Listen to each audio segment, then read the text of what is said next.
Alright, what's up everybody? So today we're going to be making something super quick, simple, and easy. We are going to be making a police club or billy club, and so you're going to need a few basic supplies. You're going to need 2 pipe wrenches, you're going to need 3 3/4 inch steel pipe caps, you're going to need 1 6-inch nipple for 3/4 inch pipe, you're going to need a 5-inch nipple, and then you're going to need a length of your choosing. I'm going to do an 18-inch piece of pipe, and again, this is 3/4 inch. Finally, you're going to need a T-section for whatever size pipe you're choosing to use. Check in the description below for anything you don't have. I've provided links for everything you can buy online, and once you have all your supplies, you can get started. Alright, so this is basically Legos for adults here because this is super simple. The first thing you're going to do is take the caps off the end of your 18-inch piece.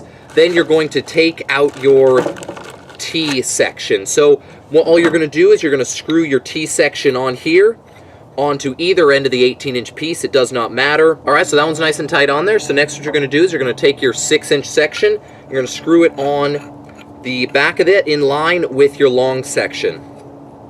Once again, you're going to tighten that down with your pipe wrenches. Alright, so next you're going to take your 5-inch section and you're going to screw that into the other side of the T so it's sticking out at a right angle to your long section. And again, you're going to tighten that down with your pipe wrenches. Finally, you're going to take your caps and you're going to put them on all 3 ends. Alright, well there you go. You have a fully functional billy club, police club. Like I said, this is an awesome club because you have the basic club stance, which is holding it like this.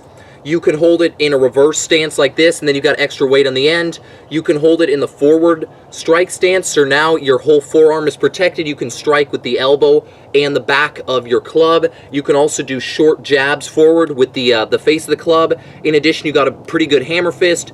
You can use it in really any way you can think of, but this is very strong, very effective, and like you saw, I didn't even fast forward this. This literally took 5 minutes, less than that. So there you go. That is how you make a police club, billy club with some pipes from Home Depot in about 5 minutes. If you like this video, check out my channel. I got all kinds of other quick and easy projects on there, and have a great day.